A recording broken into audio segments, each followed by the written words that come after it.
예배에 오신 모든 여러분들을 환영합니다. 온라인 예배도 하나님 앞에서 예배이기 때문에 위의 사항들을 잘 숙지하셔서 하나님 앞에 참된 예배자로 예배할 수 있기를 바랍니다. 지금부터 오순절 후 9번째 주일 예배 하나님 앞에 올려드리도록 하겠습니다.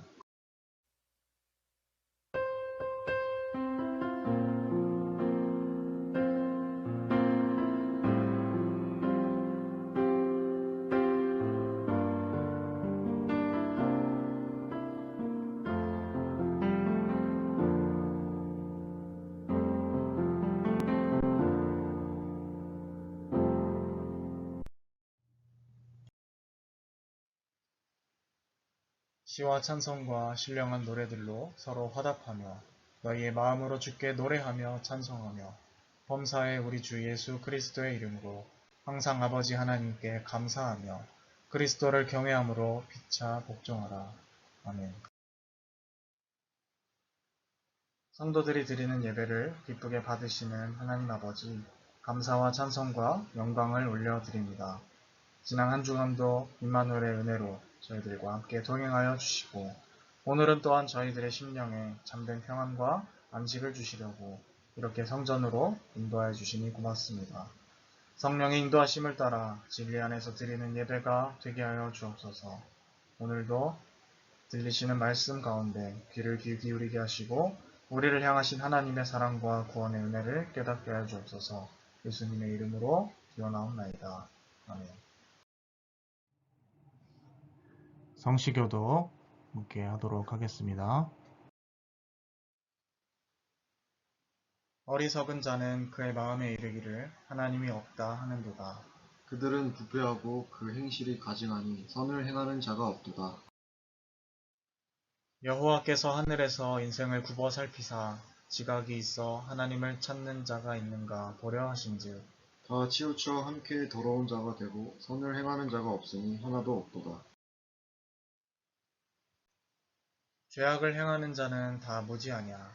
그들이 떡 먹듯이 내 백성을 먹으면서 여호와를 부르지 아니하는도다.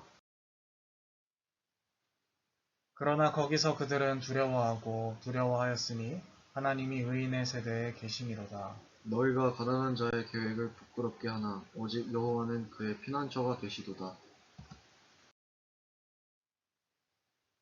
이스라엘의 구원이 시온에서 나오기를 원하도다. 여호와께서 그의 백성을 포로된 곳에서 돌이키실 때에 야곱이 즐거워하고 이스라엘이 기뻐하리로다. 지난 한 주간을 돌아보며 공동으로 기도하는 시간입니다. 함께 스크린을 보시며 낭독하신 이후에 개인적인 참회의 시간 갖도록 하겠습니다. 죄인들을 외면하지 않으시고 언제나 사랑으로 받아주시는 하나님 아버지, 예배의 자리로 나온 우리 안에 아직도 옛사람의 악한 행실이 남아있음을 고백합니다. 마음의 허망함을 따라 무익한 말을 하였고 끝없이 솟아나는 욕망을 채우기 위해 배역한 일을 자행하였으며 육신의 정욕에 눈이 어두워져 썩어 없어질 세상 것만 추구하며 시간을 보냈습니다. 성령님 안에서 얻게 되는 즐거움보다는 세상이 주는 말초적인 자각을 쫓아다닐 때가 많았습니다. 이처럼 저희들의 말과 행동과 생각은 진리의 하나님을 떠나 있었습니다. 이제 상하고 통회하는 마음으로 이 모든 죄를 고백하오니 용서하여 주옵소서.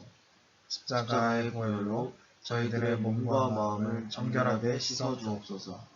예수님의 이름으로 이 고백의 기도를 드립니다. 아멘.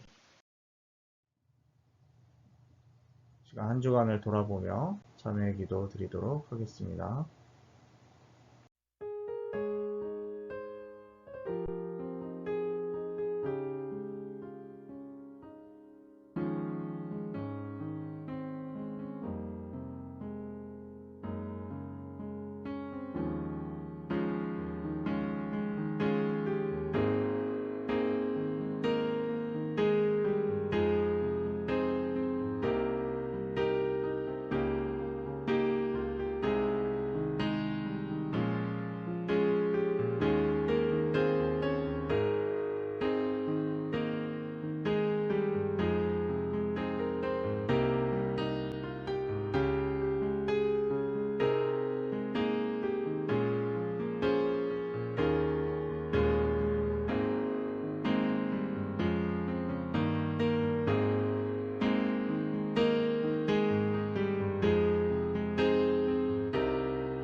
진심으로 하나님 앞에 우리의 죄를 뉘우치고 또 용서를 구하는 자에게 주시는 하나님의 용서의 말씀이 있습니다.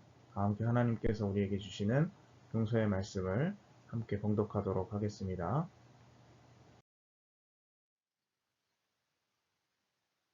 주께서는 용서하시는 하나님이시라. 은혜로우시며 긍휼히 여기시며 더디 노하시며 인자가 풍부하심으로 그들을 버리지 아니하셨나이다. 함께 소원이라는 찬양 하나님 앞에 올려드리도록 하겠습니다.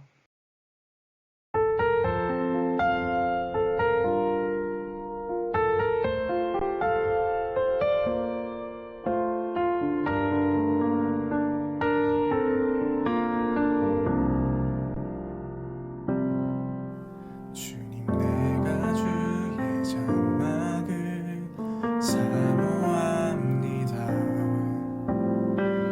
오직 주의 임재를 갈망합니다. 주의 집에서의 하루가 다른 곳의 첫날보다 좋으니 주 사랑 안에 머물러 사랑 노래합니다. 주님 내가 주의 장막을 사모합니다. 오직 주의 임재를 갈망합니다. 주의 집에서의 하루가 다른 곳의 첫날보다 좋으니 주 사랑 안에 머물러 사랑 노래합니다. 나의 평생에 단 한 가지 소원 주의 아름다우신 보며 사랑 노래하는 것 나의 왕 되신 주님의 얼굴 구하며 주 사랑 안에 머물러 사랑 노래합니다.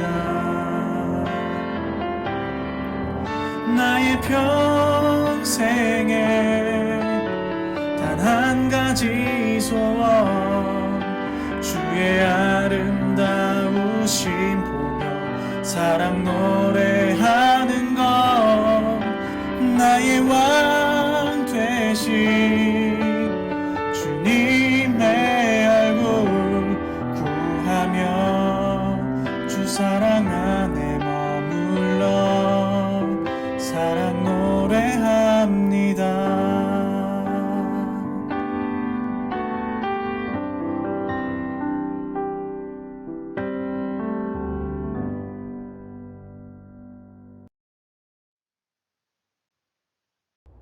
오늘 하나님께서 우리에게 주신 말씀은 요한복음 6장 1절에서부터 15절까지의 말씀입니다. 한 절씩 교독하도록 하겠습니다. 그 후에 예수께서 디베라의 갈릴리 바다 건너편으로 가시며 큰 무리가 따르니 이는 동자들에게 행하시는 표적을 보았음이로라. 예수께서 산에 오르사 제자들과 함께 거기 앉으시니 마침 유대인의 명절인 유월절이 가까운지라. 예수께서 눈을 들어 큰 무리가 자기에게로 오는 것을 보시고 빌립에게 이르시되 우리가 어디서 떡을 사서 이 사람들을 먹이겠느냐 하시니 이렇게 말씀하시는 친히 어떻게 하실지를 아시고 빌립을 시험하고자 하심이라. 빌립이 대답하되 각 사람으로 조금씩 갖게 할지라도 200데나리온의 떡이 부족하리라. 제자 중 하나 곧 시몬 베드로의 형제 안드레가 예수께 여짜오되 여기 한 아이가 있어 보리떡 5개와 물고기 2마리를 가지고 있나이다. 그러나 그것이 이 많은 사람에게 얼마나 되겠사옵나이까. 예수께서 이르시되 이 사람들로 앉게 하라 하시니 그곳에 잔디가 많은지라 사람들이 앉으니 수가 5,000명쯤 되더라. 예수께서 떡을 가져 축사하신 후에 앉아있는 자들에게 나눠주시고 물고기도 그렇게 그들의 원대로 주시니라. 그들이 배부른 후에 예수께서 제자들에게 이르시되 남은 조각을 거두고 버리는 것이 없게 하라 하시니고 이에 거두니 보리떡 5개로 먹고 남은 조각이 12바구니에 찼더라. 그 사람들이 예수께서 행하신 이 표적을 보고 말하되 이는 참으로 세상에 오실 그 선지자라 하더라. 그러므로 예수께서 그들이 와서 자기를 억지로 붙들어 임금으로 삼으려는 줄 아시고 다시 혼자 산으로 떠나가시니라. 아멘. 오늘 일상과 거룩이 만나는 식탁이라는 제목으로 말씀 나누도록 하겠습니다. 네, 여러분 한 주간 평안히 잘 지내셨습니까? 개인적으로 저는 이번 한 주에 이 코로나19 2차 백신 접종까지 잘 마무리를 하고 다행히 큰 건강에 이상 없이 여러분들을 유튜브 상에서 마주 뵙게 되어서 참 감사하고 다행이라고 생각을 합니다. 속히 이 코로나19로 인한 우리 일상이 정상화가 되고 서로 함께 얼굴을 마주보고 또 웃으면서 하나님을 찬양하고 예배하는 그때가 속히 왔으면 좋겠다라는 또 소망을 품어보면서 기도하는 그런 한 주가 되었던 것 같습니다. 오병이어 말씀, 우리가 함께 읽은 말씀이죠. 참 유명한 구절 중에 하나라고 할 수 있습니다.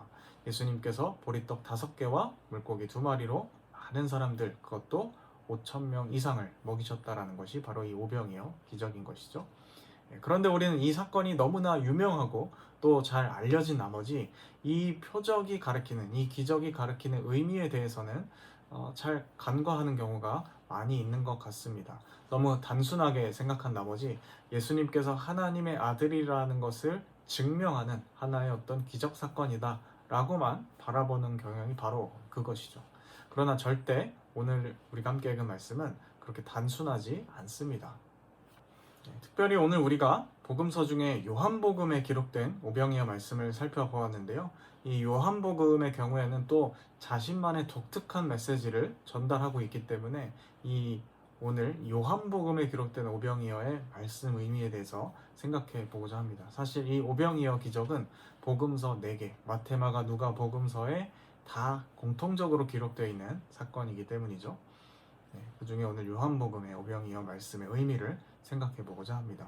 요한복음은요, 오늘 말씀을 이어가기에 앞서서 6월절이라는 하나의 절기를 언급하고 시작을 합니다. 그리고 예수님께서 이들을 어떻게 먹여야 할까를 말씀하고 계시죠. 6월절에 하는 식사는요, 유대인들에게 있어서 굉장히 중요한 관습적인 의미가 있습니다. 흔히 우리가 최후의 만찬이라고 알고 있는 그 예수님과 제자들과 함께 했던 그 식사도 6월절에 이루어졌고요. 복음서에도 그것이 잘 기록되어 있죠. 6월절을 지키기 위해 예루살렘에 가셔서 6월절 식사를 제자들과 함께 하셨고, 그것이 오늘날 우리가 잘 알고 있는 기독교의 성만찬의 유래가 됩니다. 성찬식의 유래가 되는 것이죠. 그런데 요한복음서, 우리가 함께 읽은 요한복음의 말씀은 다른 복음서와 달리 이 예수님과 제자들과 함께 나누시는 이 최후의 만찬 장면이 등장하지 않습니다. 대신에 오늘 우리가 함께 읽은 말씀의 오병이어의 기적, 이것이 성만찬적인 구조로서 반영되어 들어가 있는 것이죠. 그래서 우리가 차근차근 살펴볼 텐데, 잘 살펴보시면 이것이 왜 성찬을 의도하고 쓴 것인지를 알 수가 있겠습니다. 먼저 우리가 말씀을 구체적으로 살펴보기 전에 우리 개략적으로 먼저 살펴보면요, 예수님께서는 오병이어 이적을 베푸신 이후에 뒤에 구절을 살펴보게 되면 나는 하늘로부터 온 생명의 양식이다 라고 말씀하시면서 마치 예식사를 하시는 것처럼 말씀을 풀어 나가십니다. 그리고 기적을 베푸시는 장면들도 잘 살펴보면 11절에 먼저 떡을 가져서 그리고 축사하시고 그리고 나눠주시고 등의 이런 표현들이 등장하는데요. 가지다, 축사하다, 떡을 떼시다, 주시다 라는 이 핵심 동사들을 잘 뜯어서 살펴보면 이 모든 표현들이 전부 다 6월절 식사에 공통적으로 등장하는 그러한 표현들이라는 것입니다. 의도적으로 요한복음의 저자가 그렇게 기록을 한 것이죠. 사실 오병이어 사건 자체가 가진 여러 가지 이 신학적인 의미, 또 성경이 기록하고 있는 의미들이 참 많이 있고 그 하나하나가 다 참 중요합니다.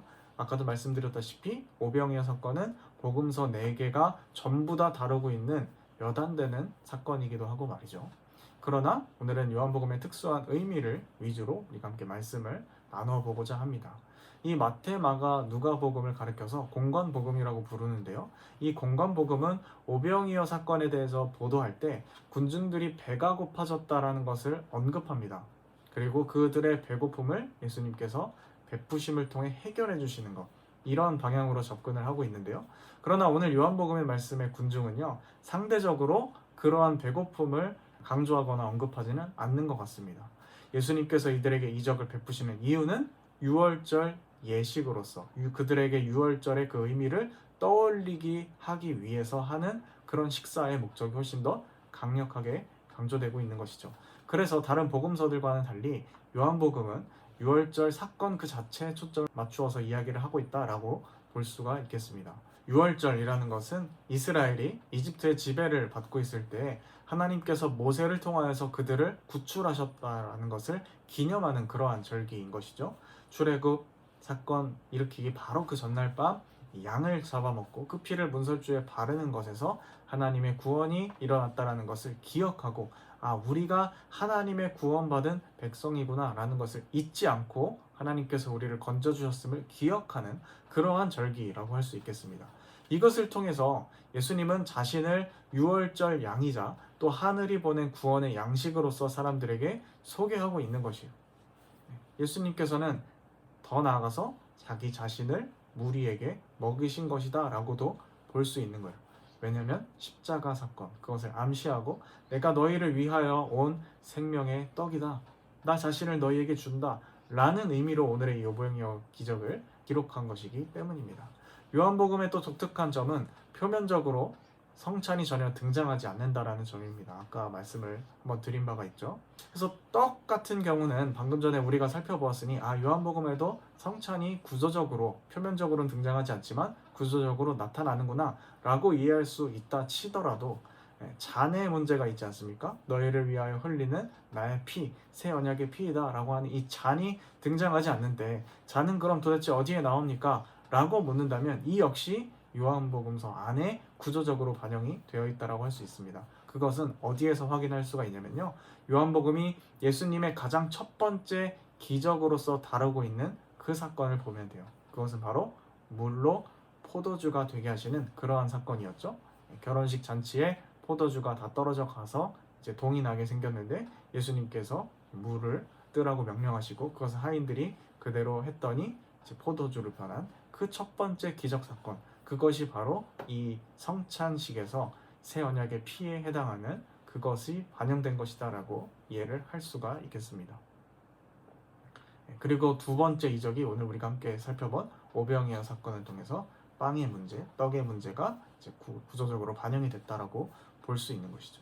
그래서 이런 구조를 통하여서 오늘 우리가 함께 살펴본 오병이어의 사건은 철저히 성찬적인 메시지가 그 안에 암시적으로 들어가 있다라고 볼 수가 있는 것입니다. 그래서 우리가 이러한 전제를 가지고 오늘 함께 말씀을 살펴보고자 하는 것입니다. 주님께서는 이 모든 방법을 다 알고 계셨음에도 불구하고 제자들에게 질문을 던지십니다. 자, 우리가 어디서 떡을 사서 이 사람들을 먹여야 할까? 라고 5절을 보면 빌립에게 질문을 던지시죠. 이 질문의 요지는 뭡니까? 어디에서 떡을 구할 수 있느냐라는 것입니다. 이 떡을 구할 출처나 장소 혹은 방법에 대한 그런 질문인 것이죠. 이에 빌립이 대답합니다. 사람들의 돈을 조금씩 각출해도 200데나리온이 부족합니다. 이 대답의 핵심은 뭡니까? 그냥 우리가 돈이 없다라는 의미라기보다는 그 많은 떡을, 그래서 이들을 먹일 수 있는 그러한 출처가 존재하지 않습니다. 우리에게 그러한 떡을 조달해야 할 방법이 없습니다. 이곳엔 떡이 없다라는 것을 이야기하는 것이죠. 안드레 제자는 우리에게 보리떡 5개와 물고기 2마리는 있습니다. 이렇게 이야기하지만 사실 이것도 있으나 마나 한 것이죠. 결국에는 이 주님의 물음에 대해서 제자들은 여기엔 먹을 것이 없다라고 공통적으로 대답한 셈인 것입니다. 요한복음에는 이렇게 살펴보면 먹을 것과 마실 것에 대한 이 물음이 종종 등장하는데요. 아까 살짝 언급했던 물을 포도주로 만드는 그런 사건 가운데서도 포도주가 떨어졌는데 우리가 어디에서 포도주를 구할 것인가? 라는 이 질문이 등장합니다. 그리고 예수님과 또 사마리아 여인과의 대화에서도 잘 살펴보면 우리가 어디에서 생수를 얻을 것인가 라는 질문이 등장하고요. 마찬가지로 오늘 말씀도 이 많은 무리가 먹을 떡을 우리가 어디서 구할 것인가에 대한 질문이 똑같이 등장하는 것입니다. 이러한 것에 대한 질문의 답은 전부 다 똑같습니다. 사람들의 반응은 전부 다 똑같다라는 거죠. 그것은 어디서 구할 길이 없습니다. 구할 수 있는 곳이 없습니다. 라는 것입니다. 그러나 여러분 결과적으로는 어떻습니까? 그들은 구할 곳이 없다라고 이야기했지만 방법이 없다라고 얘기했지만 결국엔 그것을 얻게 되죠. 포도주와 생수와 떡을 다 그들이 원하는 대로 얻게 됩니다. 어떤 이들은 그것이 어디로부터 온 것인지를 알고 있고요. 어떤 이들은 그냥 모른 채로 그것을 받아 먹고 또 마시게 됩니다. 그 포도주와 생수와 떡은 전부 다 우리가 알고 있는 것처럼 누구로부터 왔습니까? 예수 그리스도로부터 왔다라는 것이죠. 예수님께서는 그 포도주이시고 예수님께서는 바로 그 생수이시고 예수님께서는 바로 그 빵으로서 떡으로서 우리와 함께 하신다는 것을 요한복음이 보여주기 위한 의도적인 장치라는 것입니다.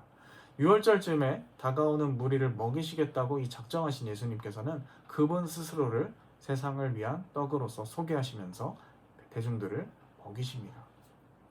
그래서 5,000명은 떡 5개와 물고기 2마리를 단순히 예수님의 기적을 통해서 먹게 된 것이 아니고 스스로 양식이 되어주시기로 작정하신 그 예수님을 먹은 것이나 마찬가지라는 것이죠. 뒤에 보면 알게 되겠지만 예수님께서는 6월절의 양으로서 세상의 양식으로서 십자가 가운데 자기 자신을 내어주십니다. 사실 우리가 코로나19가 이 장기화되면서 대면 예배가 안 되니까 성찬 예식도 계속 못하는 상황에 지금 놓여져 있지만요. 이 성찬식을 할 때 그 의미는 우리가 성찬 상에 놓인 빵과 포도주를 단순히 먹고 마시는 것이 아니라 그리스도의 몸과 피를 먹는 것과 같은 것의 의미가 있는 것이죠. 주님과 교제하고 주님을 생각하는 것, 그 의미가 성찬 안에 있는 것입니다. 그래서 오늘 말씀의 저자, 요한복음의 기록자는 어떠한 방법으로 5,000명이 먹게 되었는지 우리에게 구체적으로 설명을 하고 있지는 않습니다. 그것은 철저하게 우리에게 신비로서 남아져 있고요. 또 여러 가지 상상력을 불러일으키지만 결국엔 강조점은 무엇입니까? 너희들은 얻을 수 없다라고 말하는, 너희는 방법이 없다라고 말하는 그곳에서 하나님께서는 하나님의 방법으로, 하나님의 은혜로 예수 그리스도를 통하여서 너희를 먹이신다. 그리고 너희와 교제하기를 원하신다. 라는 이 사실이 중요한 것이죠. 예수님께서는 하나님으로부터 오신 분, 혹은 하늘로부터 오신 분이시기 때문에 원칙적으로 말하면 이 모든 양식은 하나님께로부터 온 양식입니다. 양식이 어디에서 왔고 누가 생명의 양식인지 알고 먹는 이가 바로 생명의 삶을 살게 되겠죠. 결국 우리 그리스도인들은 또 이러한 관점에서 살펴보면 이 모든 양식, 우리가 먹고 마시고 살아가는 일상의 모든 것이 하나님으로부터 왔음을 기억하고 그분께 영광 돌리고 또 우리 이웃들을 기억하는 삶을 살아가는 사람들이다 라고도 이야기할 수 있을 것 같습니다. 그래서 이 먹는다라는 것 굉장히 중요한 일이잖아요. 생명의 일이고 우리가 생명을 유지하고 삶을 살아가기 위해 반드시 필요한 활동이라고 할 수 있습니다. 그리고 이것들을 잘 생각해보면 한때 살아있던 생명들이 또 죽어서 양식이 되는 것이죠. 그렇기 때문에 우리가 먹는다라는 것은 무엇입니까? 생명을 먹고 또 생명을 이어가는 굉장히 거룩한 일인 것입니다. 모두가 양식으로 자기의 생명을 내어놓으신 예수님께서 하늘이 보내신 양식이심을 믿고 먹는다면 우리는 그것을 통하여서 영원한 생명을 얻게 된다라고도 이야기할 수 있을 것 같습니다. 오늘 말씀은 우리에게 어떤 것이 제대로 된 기독교 신앙인가, 무엇이 우리가 추구해야 할 기독교 영성인가에 대해서 잘 가르쳐 준다라고도 볼 수 있을 것 같습니다. 자, 여러분, 기독교 신앙이 추구하는 영성이 무엇입니까? 적어도 세속적인 육체적인 것을 뭔가 천시하고 신령하고 무엇인가 영적이고 정신적이고 종교적이고 이런 것만을 한없이 추구하고 천착하는 것은 아닐 것입니다. 하나님께서 인간을 먹는 존재로 지으신 것은 그냥 인간 너희들끼리 잘 먹고 잘 살아라 이것이 아니고요. 그 먹는 행위를 통하여서 하나님과 교제하도록 지으신 것입니다. 세상 그 자체가 더럽고 천한 것이 아니라 그 세상을 통하여서 하나님과 인간이 교제하도록 장을 만들어 두셨다라고 이해를 하시면 되겠어요. 그러니 이 세상 만물, 하나님께서 지으신 이 모든 세상이 하나님과 우리 사이에 하나의 커다란 식탁, 교제의 장이라고도 할 수가 있겠네요. 그런데 우리의 문제는 무엇입니까? 인간이 언제부터 하나님을 버리고 이 식탁 그 자체만 절대하면서 그것들을 숭배하기 시작한 거예요. 그러니 점점 비참해지죠. 그러니 정리하면 빵을 먹는 것, 우리가 무언가를 먹고 사는 것 자체가 더럽고 천한 것이 아니라요. 빵만 구하는 것, 빵만을 절대시하는 것이 문제가 된다는 것입니다. 하나님을 생각하지 않는 것이요. 그 결과 우리는 먹어도 만족함이 없는 세상이 되어버린 겁니다. 부자는 여전히 더 많은 부를 축적하지 못하고 가지지 못해서 배고프고 또 나름대로 그것을 얻었다고 생각해도 공허해지는 것이고요. 가난한 사람은 정말로 배고파서 동시에 영과 육이 가난에 시달리게 되는 이 세상이 만들어지게 된 것입니다. 그래서 이 세상 가운데 복음이 필요한 것이에요. 그래서 이 세상에 예수 그리스도가 필요한 것입니다. 단순히 우리의 먹을거리, 단순히 우리의 어떤 경제적인 문제를 해결해 주시는 급식사 예수가 필요한 것이 아니라요. 모든 세상의 궁극적인 원인이자 그 자체가 목적 되시는 그러한 예수님이 우리에게 필요한 것입니다. 우리가 먹고 사는 문제를 단순히 먹고 사는 문제로만 보는 것이 아니라 이것을 통하여서 하나님을 바라보고 생각하고 묵상하고 세상에 자신을 내어주신 예수 그리스도를 매 순간 떠올릴 수만 있다면 그것은 바로 영적인 일이다라는 것이죠. 그래서 우리의 밥 먹는 일상도 굉장히 영적인 일일 수 있다라는 것입니다. 제가 최근에 정말 큰 감동을 받은 한 문구가 있어서 좀 소개를 해드리고 싶은데요. 아마 함석헌 선생님의 말을 현대적으로 바꾼 것이 아닌가 싶어요. 제가 아는 지인이 SNS에 이제 올린 글입니다. 나의 빵을 고민하는 것은 경제적인 일이겠지만 남의 빵에 대해서 고민하는 것은 영적인 일이다 라는 말이었어요. 저는 이 말이 참 진리라고 생각합니다. 우리가 우리의 식탁에서 나의 배고픔과 나의 욕망과 나의 결핍만이 생각되고 또 보여진다라고 한다면 그것은 하나님을 믿는 사람, 예수 그리스도를 따르는 사람이라고 할 수가 없겠죠. 또 나의 식탁의 번영만을 위해서 나의 어떤 잘됨을 위하여서 기도하고 그것만을 추구한다면 이 역시 성경이 따르는 주님을 믿는 사람이라고 할 수가 없을 겁니다. 그것은 지지난주 우리가 살펴본 것처럼 헤롯의 식탁이고 헤롯의 방법인 것이죠. 주님이 몰려든 무리들을 보고 우리가 어떻게 이들을 먹일 것인가 제자들에게 물으셨던 것처럼 우리 역시 우리의 이웃들을 바라보며 우리가 함께 일상 가운데서 서로 만나는 사람들을 바라보면서 같은 생각을 할 수 있어야 한다는 것입니다. 그래서 요한복음이 다루고 있는 이 오병이어의 말씀이 성찬에 대해서 다루고 있구나. 이 구조적으로 이 많은 장치들이 성찬식을 의식하도록 의도적으로 기록하고 있구나 라는 것을 제대로 깨닫고 우리 삶 가운데 적용한다는 것은 바로 이런 의미가 있는 것이죠. 오늘 예수님께서는 이 오병이어 사건을 통하여서 가장 일상적인 먹고 사는 문제가 가장 영적인 문제가 될 수 있다는 것을 가르쳐 주셨습니다. 그리고 말씀 가운데 주님께서는 이 식탁의 문제에서 하나님을 주목하는 것이 아니라 자기 자신들만의 배고픔을 해결해주는 해결사로서 예수님을 추종하려는 무리들을 한 번 더 떠나십니다. 14절의 구절을 보면 이러한 기적들도 일으키시니 그가 참 선지자다라고 사람들이 반응하죠. 열광적인 반응입니다. 오늘날 말로 따지면 경제 문제를 해결해줄 서민 대통령이다 이렇게도 번역을 해볼 수가 있겠죠. 내가 너희에게 빵을 줘서 빵의 문제를 해결해 주었기 때문에 참 선지자라니 그런 식의 선지자라면 그런 방식의 왕이라면 나는 너희들의 왕이 되기를 거부한다. 나는 너희의 그러한 방식으로서의 왕이 아니다. 예수님은 거부하신 것이죠. 나는 이 식탁을 통하여서 나의 죽음과 하나님과 교제하는 이 일상의 회복을 이야기하고 있는데 너희들은 여전히 이런 것들은 주목하지 않고 땅의 문제, 경제적인 문제에만 오로지 너희의 모든 시선을 집중하고 매달려 있구나. 혹시 주님이 우리를 보시면서 이렇게 이야기하시지는 않으실까요? 우리 자신을 정직하게 돌아보고 살펴볼 필요가 있겠습니다.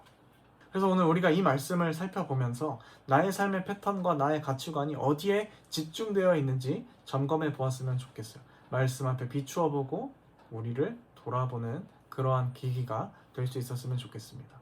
이미 우리에게 2000년 전에 십자가에서 자기 자신을 죽기까지 내어주신 그 주님이 우리와 오늘날도 성령을 통하여 함께 하십니다. 그 주님을 따라 우리의 시선과 가치가 이제는 조금 바뀌어가고 옮겨갔으면 좋겠습니다. 먹을 것은 단순히 우리의 배고픔의 욕구를 채우는 수단이 아닙니다. 하나님과 교제하는 장이 된다라는 것을 반드시 기억하고 함께 우리 주위의 이웃들을 돌아보고 생각할 줄을 아는 진정한 영적인 사람들 될 수 있으시기를 바랍니다. 이렇게 기도하겠습니다. 하나님 아버지, 오늘 요한복음의 오병이어 사건 기적을 통하여서 이 의미가 무엇이고 우리가 어떤 삶을 살아가야 하는지 생각해 보았습니다. 가장 일상적인 먹고 사는 문제가 하나님과 교제하고 나누는 영적인 일이 될 수 있다는 사실을 우리가 배웠사오니 하나님, 우리가 이 말씀의 의미를 정확히 깨닫고 일상 가운데서 주님을 생각하고 교제하며 우리의 가치관과 생각을 그렇게 하나님 나라와 또 이웃을 더불어 생각할 줄 알고 우리 삶을 그렇게 개방할 줄 아는 저희들이 될 수 있도록 우리를 인도하여 주옵소서.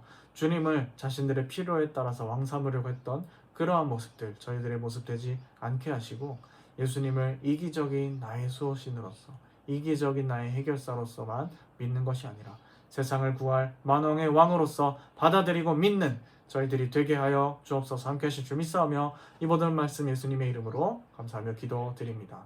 아멘. 준비하신 예물 올려드리면서 함께 찬양 드리도록 하겠습니다. 아래 계좌번호는 참고하셔서 자발적으로 자유껏 하시면 되시겠습니다. 예수로 살리 함께 찬양하시겠습니다.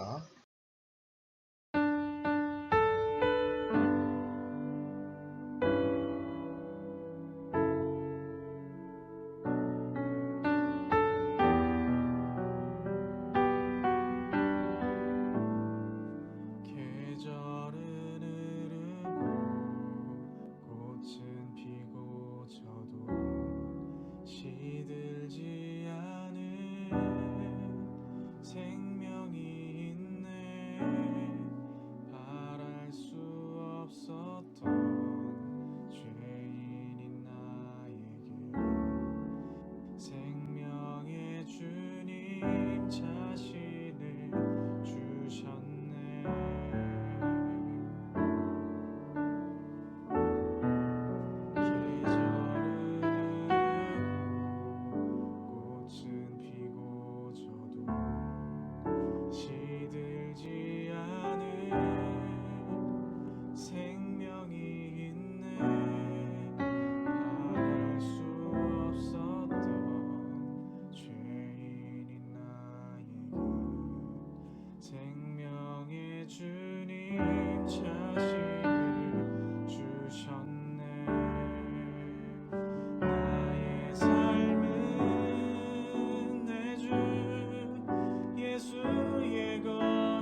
예수의 것이니 내 생명 다해 예수로 살리 내 모든 건 내 주 예수의 것이니 내 전부 되신 예수로 살리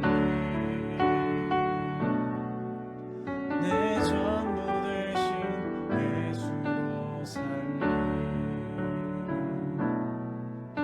내 전부 되신 예수로 살리